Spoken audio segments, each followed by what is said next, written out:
ठीक, we are discussing statement number 4, सबसे बढ़िया क्वेश्चन, सबसे मजेदार क्वेश्चन इस चैप्टर का।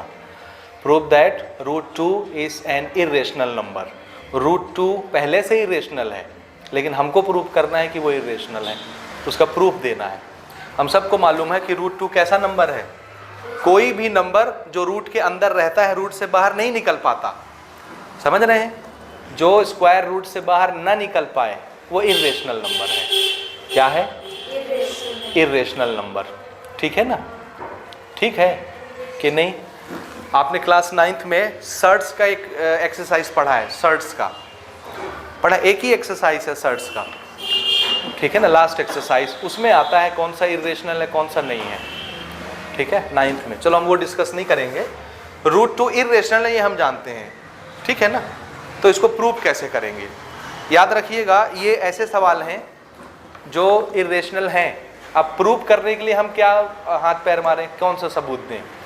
तो ऐसे क्वेश्चनों को प्रूव करने का मेथड ये है, इसको उल्टा, इसका उल्टा मान के हम शुरू करेंगे इसको प्रूव करना। जैसे क्वेश्चन क्या है, √2 इरेशनल नंबर है, प्रूव करिए, तो हम क्या मान लेंगे? इसका उल्टा क्या मानेंगे? Rational number. हम क्या मान लेंगे? √2 क्या है? हाँ, और हम ये मानेंगे कि √2 रेशनल नंबर है और इसी को प्रूव करने चल पड़ेंगे कि √2 रेशनल नंबर है। समझ आया? और अगर हमने प्रूव कर दिया कि √2 रेशनल नंबर है, तब तो √2 रेशनल बन जाएगा हमेशा के लिए। और हम नहीं साबित कर पाए कि √2 रेशनल नंबर है, तो फिर √2 क्या होना चाहिए? नंबर तो दो ही टाइप के होते हैं, या तो वो रेशनल होगा या इरेशनल होगा। हर नंबर जो भी आप जानते हैं रेशनल ही है। समझ आया? सिर्फ रूट वाले छोड़ के, बाकी जितने नंबर आप जान रहे हैं, आप उसको किसी भी नाम से जानते हो, natural number, whole number, prime number, composite number, decimal number, fraction number, कुछ भी जानते हो, समझ रहे हैं, कुछ भी जानते हो, सभी नंबर रेशनल नंबर होते हैं, सिवाय रूट वाले नंबर के। जो नंबर रूट में रहता है वो रेशनल नहीं है। समझ गए बात? ठीक है। तो ऐसे क्वेश्चनों को प्रूव करने के लिए हम लोग क्या मेथड यूज करेंगे? इसका उल्टा। और उल्टे के लिए हम लोग यूज करेंगे वर्ड कॉन्ट्राडिक्शन। क्या वर्ड यूज करेंगे? Contradiction. Please note down, contradiction method, prove by contradiction method. यहां पर मैं लिख रहा हूं,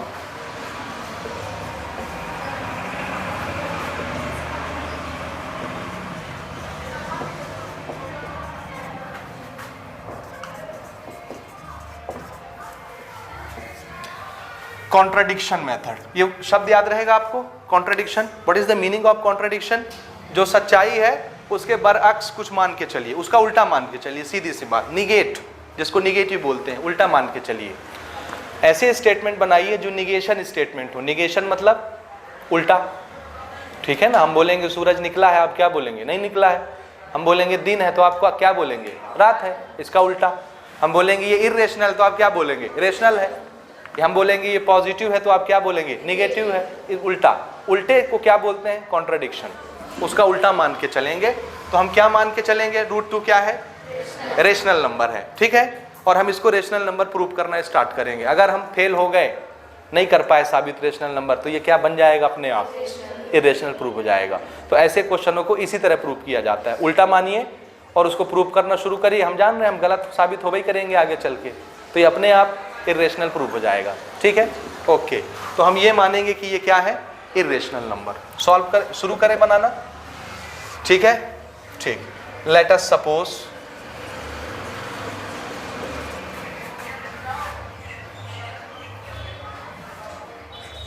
ऑन कॉन्ट्राडिक्शन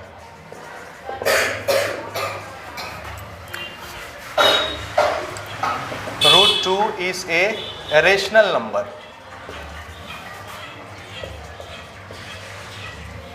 √2 कैसा नंबर है? एक रेशनल नंबर है। आप अगर √2 रेशनल नंबर है, तो आप फिर से आप मुझे रेशनल नंबर का डेफिनेशन बताएंगे। What is rational number? Any number which is written in the form of p/q, है ना, but q which is denominator not equal to 0। Denominator 0 नहीं होना चाहिए। p और q दोनों क्या होंगे? इंटीजर। रेशनल नंबर में जो p/q होता है, वो दोनों नंबर कैसे होते हैं? इंटीजर नंबर होते हैं। इंटीजर देखिए, पॉजिटिव, निगेटिव, 0 सब हो सकते हैं, इंटीजर सभी होते हैं। लेकिन नीचे वाला जो इंटीजर होता है, वो उसको 0 होने से मना ही है, वो 0 नहीं हो सकता बस, ठीक है ना। समझ आया ये चीज? अच्छा, अब सिर्फ इतना ही डेफिनेशन नहीं है रेशनल नंबर का, एक और बात है जो मैं आपको बताना चाहता हूँ रेशनल नंबर का, ठीक है। वो बात ये है कि जब भी एक rational number P upon Q के फॉर्म में लिखा जाता है, किस फॉर्म में? P upon Q। थोड़ा सा सुनिए, रेशनल नंबर जो P अपॉन Q के फॉर्मेट में हो, P और Q दोनों क्या होने चाहिए? Integer, both belongs to integer, ठीक है। लेकिन Q जीरो नहीं होना चाहिए। इंटीजर जीरो हो सकता है लेकिन नीचे वाला इंटीजर इसमें जीरो नहीं होना चाहिए, डिनोमिनेटर। एक चीज ये हो गई। दूसरी और सबसे इंपॉर्टेंट बात, ये कब रेशनल नंबर बनेगा, ध्यान से सुनिएगा।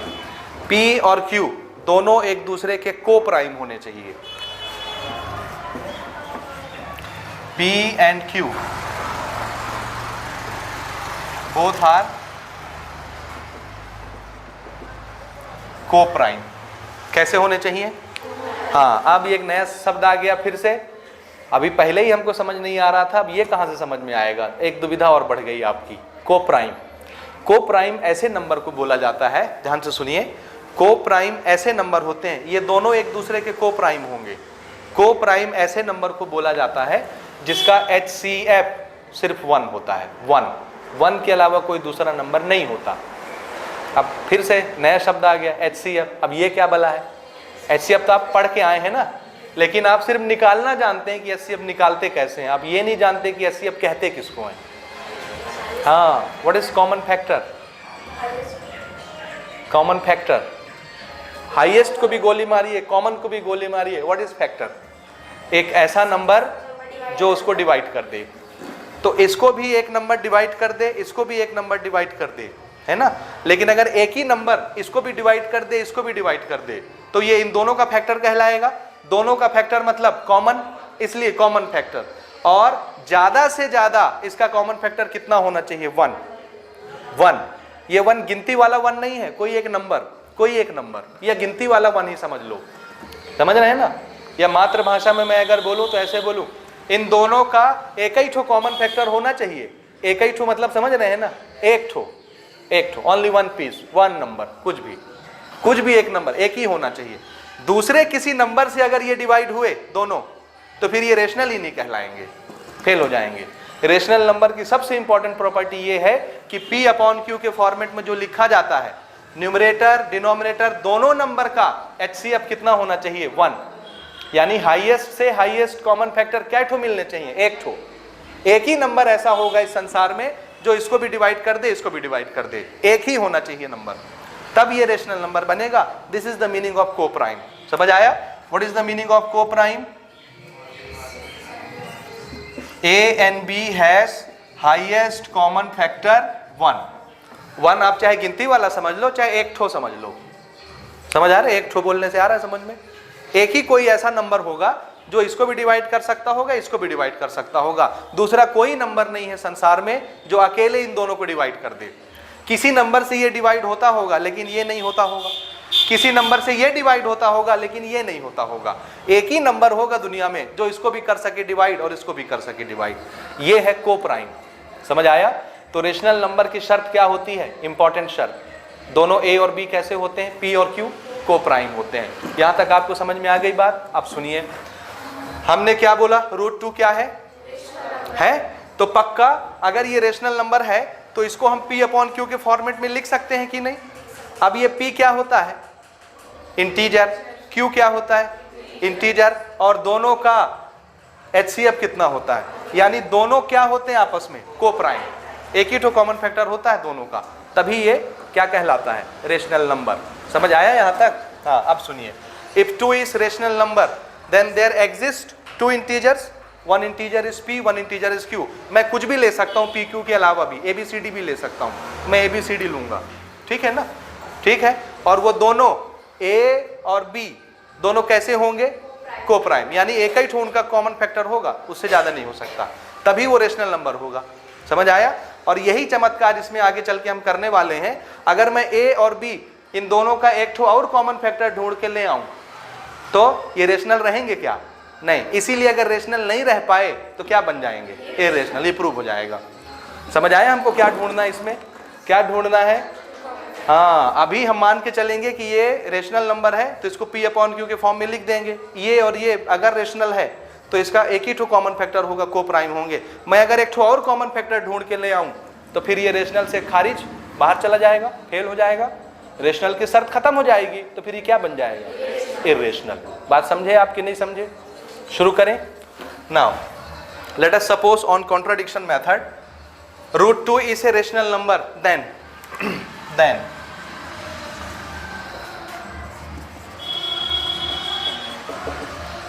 there exist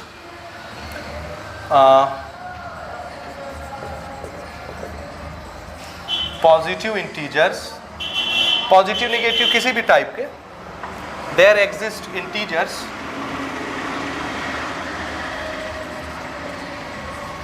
A and B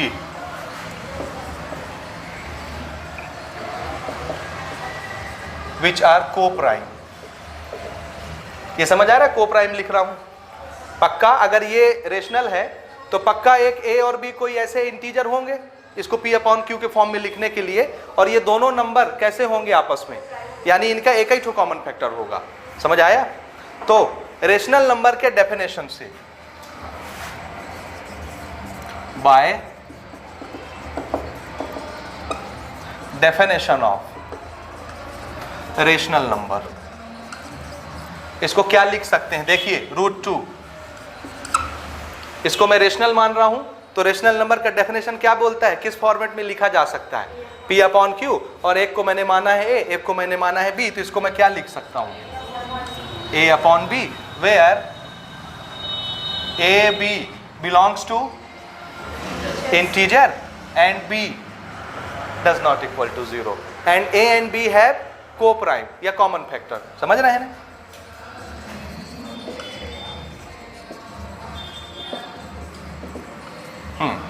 ये चीज देखिए, आपके पल्ले पड़ रही है ये स्टेटमेंट यहां तक कि नहीं पड़ रही है? बोलिए, ये समझ आया कि नहीं आया? आया ना?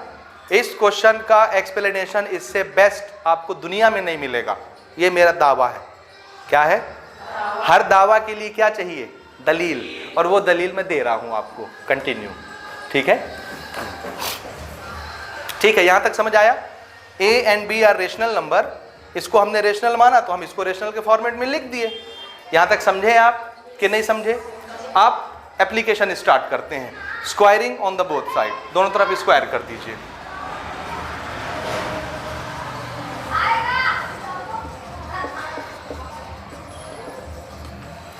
हाँ, इसका स्क्वायर करेंगे तो ये क्या बन जाएगा? बोलिए 2। इधर स्क्वायर करेंगे तो ये क्या बन जाएगा? बनेगा? ये बन जाएगा? बोलिए बोलिए, बना? अब मैं B को इधर ले आ रहा हूं ट्रांसपोज करके, क्रॉस मल्टीप्लाई, तो ये क्या बन गया? 2B square is equal to A square. यहां तक बना? बस इसको यहां तक फ्रेम करते हैं और थोड़ा सा सोचते हैं। फिर से आपको हम सोचने पे मजबूर कर देंगे। हाँ, इसको ध्यान से देखिए, ध्यान से, एकदम ध्यान से देखिए ना, ध्यान से बिल्कुल देखिएगा। B स्क्वायर के सामने क्या लगा हुआ है? 2 लगा है। B क्या है? एक इंटीजर, इंटीजर का स्क्वायर एक इंटीजर, इंटीजर को 2 से मल्टीप्लाई किए, 2 का मल्टीपल बन गया। 2 के टेबल में आएगा भी ये नंबर। देखिए, इंटीजर को 2 से मल्टीप्लाई किए, एक इंटीजर बना, लेकिन 2 से मल्टीप्लाई होने के बाद ये 2 का मल्टीपल बन गया। 2 के टेबल में आएगा कि नहीं? आएगा, आएगा 2 के टेबल में। अब अगर ये नंबर 2 के टेबल में आता है तो 2 से डिवाइड होगा कि नहीं होगा? होगा। होगा कि नहीं? होगा, पक्का? हाँ। अब अगर ये नंबर 2 से डिवाइड हो रहा है तो ये नंबर भी 2 से डिवाइड होगा कि नहीं होगा? क्यों? ये बीच में क्या लगा है? इक्वल। समझ आया? तो A square is divisible by 2। समझ आया? If A square is divisible by 2 then A is also divisible by 2। ध्यान से सुनिए, एक नंबर, ये किसी नंबर का स्क्वायर अगर 2 से डिवाइड होता है तो वो नंबर खुद भी 2 से डिवाइड होता है। करके देख लीजिए। मैं एक नंबर मानता हूं 6, 6 का स्क्वायर कितना हुआ? तो 36 2 से डिवाइड होता है कि नहीं? कितना आता है? 18। तो किसका स्क्वायर था 36? 6। तो 6 खुद 2 से डिवाइड होगा कि नहीं? होगा। तो अगर किसी नंबर का स्क्वायर 2 से डिवाइड होता है तो वो नंबर भी 2 से डिवाइड होता है। ये तो थ्योरम ही है छोटा सा, समझ आया? ये बात समझ आई? हाँ, थोड़ा सा लंबा प्रोसेस है सोचने के लिए, ध्यान से सुनिए। मैंने आपको क्या बोला, इस इंटीजर का स्क्वायर, ये एक इंटीजर है, मल्टीप्लाइड बाय 2, तो ये क्या बन गया 2 का मल्टीपल, तो ये नंबर 2 से डिवाइड हुआ कि नहीं हुआ, इसलिए ये भी 2 से डिवाइड होगा क्योंकि बीच में क्या लगा है, अगर a स्क्वायर 2 से डिवाइड हो रहा है तो a भी 2 से डिवाइड होगा। हम किसकी तलाश में निकले हैं,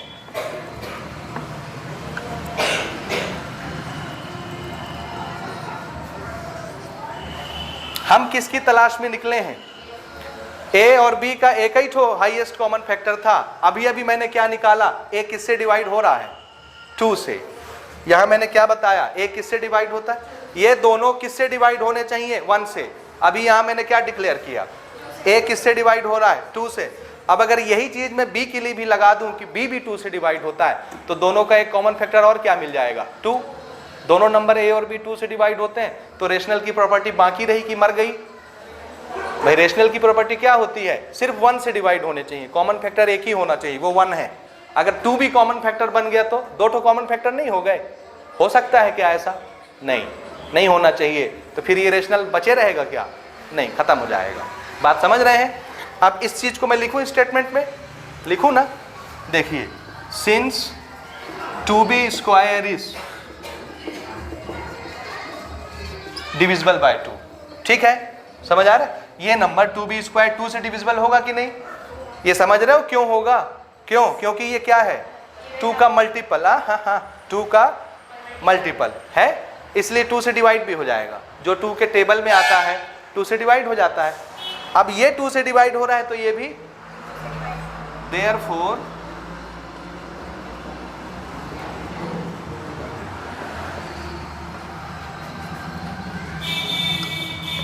a square is also divisible by 2 होगा ये भी, क्योंकि बीच में बराबर लगा हुआ है। अब अगर a स्क्वायर 2 से डिवाइड होता है तो a भी 2 से डिवाइड होता है, समझ आया? इंप्लाइज लगा दें, if a square is divisible by 2 then a also divisible by 2, हो जाएगा अपने आप। a स्क्वायर डिवाइड हुआ 2 से तो a अपने आप डिवाइड होगा 2 से, a इंप्लाइज भी हुआ कि नहीं? लगा दो इंप्लाइज का सिंबल कि नहीं लगाएं, लगा सकते हैं यहाँ चाहे तो, आपकी मर्जी, लगाना हो लगाना, नहीं मत लगाना।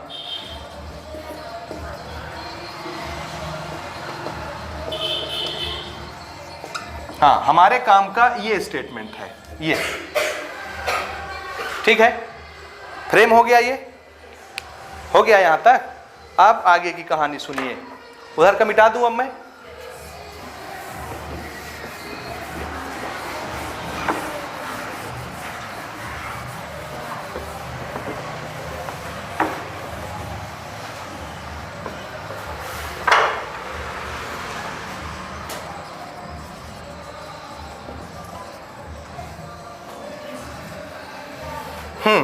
यहां तक हो गया, पहली चीज खत्म, एक पार्ट खत्म, दूसरा पार्ट शुरू। अब ना इस a को हम कुछ मानते हैं, कुछ भी मान लेते हैं, कुछ भी सपोज कर लेते हैं, ठीक है, कर लेना। हमको पता है कि a 2 से डिवाइड हो रहा है तो a भी 2 के मल्टीपल में ही आता होगा ना, 2 से डिवाइड होने वाला 2 के मल्टीपल में आता है। So let a is equal to 2c होगा, इसमें कोई डाउट आपको? a इज डिविजिबल बाय 2 तो a 2 का मल्टीपल होगा, यानी 2 के टेबल में आता होगा ना, तो a की वैल्यू भी कुछ होगी 2 के मल्टीपल में, 2 के टेबल में आने वाली। मान लें ये a स्क्वायर है, इक्वेशन नंबर 1 दे देते हैं, घबराओ नहीं, थोड़ा सा सोचो। a इज डिविजिबल बाय 2 मान लो, है ना, a 2 से डिवाइड हो रहा है तो साबित हो गया, प्रूव हो गया। तो कोई नंबर जो 2 से डिवाइड होता है वो 2 के टेबल में आता है कि नहीं आता, और 2 के टेबल में आने वाला हर नंबर 2 का मल्टीपल होता है कि नहीं? हाँ, तो यही तो है 2 का मल्टीपल a, ठीक है, ठीक। तो a स्क्वायर कितना बन जाएगा, यहाँ a स्क्वायर चाहिए मुझे, ये, ठीक है, हो गया। एक स्टेप और मल्टीप्लाई कर दो इसको, 4c स्क्वायर। a स्क्वायर की जगह हम क्या रख सकते हैं, बोलिए? रख सकते हैं। अब ये वैल्यू उठा के इक्वेशन नंबर 1 में a की जगह रख दो। अभी मैंने किसको प्रूव किया, देखो a को प्रूव किया कि 2 से डिवाइड होता है, ए को हम हटाना चाहते हैं ताकि बी पर बचे, तो बी को भी प्रूव कर दें कि तुम भी 2 से डिवाइड होते हो। तो ए को मैं रिप्लेस है कर रहा हूँ, क्या कर रहा हूँ, रिप्लेस। तो ए की जगह क्या रख दें, 4c।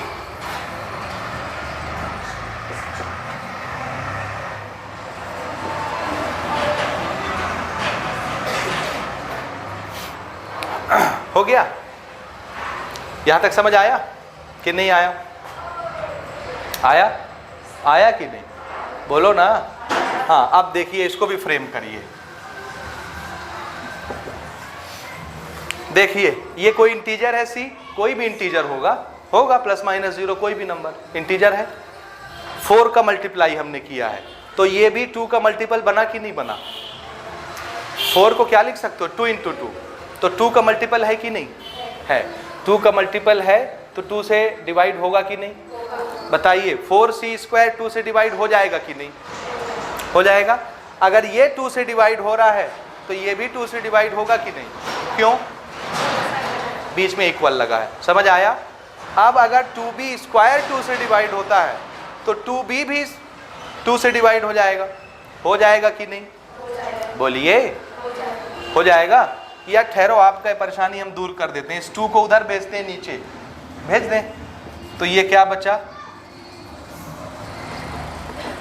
कितना बचा, इसको फ्रेमिंग कर लो और यहां से समझिए। देखिए ये दिख रहा है 2 का डिविजिबल, दिख रहा है, तो ये c² 2 से डिवाइड हो जाएगा कि नहीं, क्योंकि 2 का मल्टीपल है। अब अगर ये 2 से डिवाइड हो रहा है तो ये भी 2 से डिवाइड होगा कि नहीं, क्यों होगा, बीच में इक्वल लगा है। इसका मतलब है b² 2 से डिवाइड होता है, और अगर b² 2 से डिवाइड होता है तो b भी 2 से डिवाइड होता है। एक नंबर का स्क्वायर अगर 2 से डिवाइड हो रहा है तो वो नंबर भी 2 से डिवाइड होगा जिसका स्क्वायर डिवाइड हो रहा है। ये थ्योरम है, समझ आया, बोलिए कि नहीं आया? आया। लिखें स्टेटमेंट फिर से, यही चीज लिख लें। देखिए, since 2c² is multiple of 2, ये 2 का मल्टीपल है इसलिए डिविजिबल बाय 2।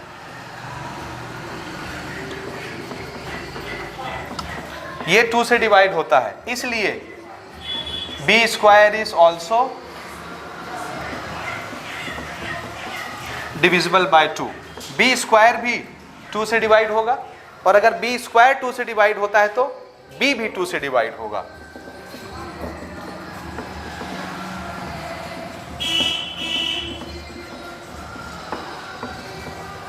ये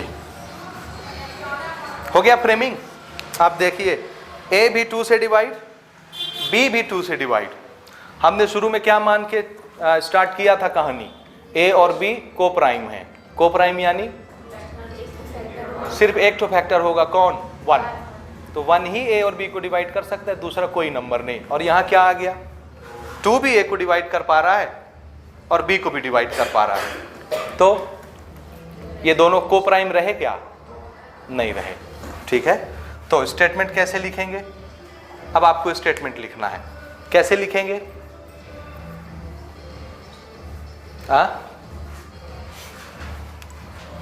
देखिए, लिखिए, from above it is clear that A and B has at least 2 as a common factor। ठीक है, समझ आ रहा है। From above it is clear that A and B has at least 2 as a common factor।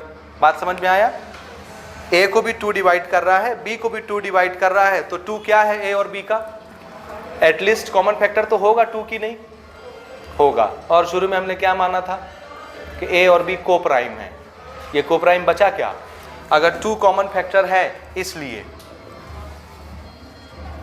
A and B are not coprime, A और B को prime नहीं है, एक कॉमन फैक्टर नहीं है, एक से ज्यादा हो गया, समझ आया, आया कि नहीं। और ये सब क्यों हुआ, एक से ज़्यादा फैक्टर क्यों आ गया? क्योंकि हमने क्या मान के स्टार्ट किया था गाड़ी? √2 इज ए रेशनल नंबर। ये हमारा जो कॉन्ट्राडिक्शन था वो कैसा था? गलत। ठीक है ना, समझ आया? हमारा कॉन्ट्राडिक्शन कैसा था? गलत था। So this contradicts the fact that A and B are co-prime.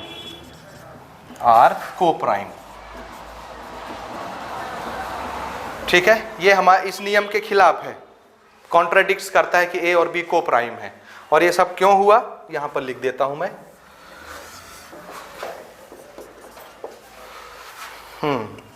This is because our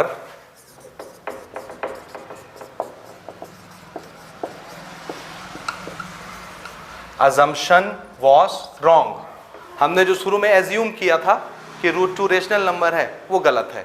ये साबित किया ना इसने कि हमारा एजम्पशन गलत है। इसलिए क्या एजम्पशन किया था?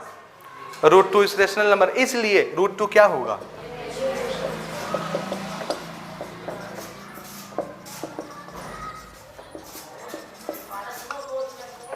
हो गया? साइन भी कर दूं अपना मैं, प्रूफ हो गया।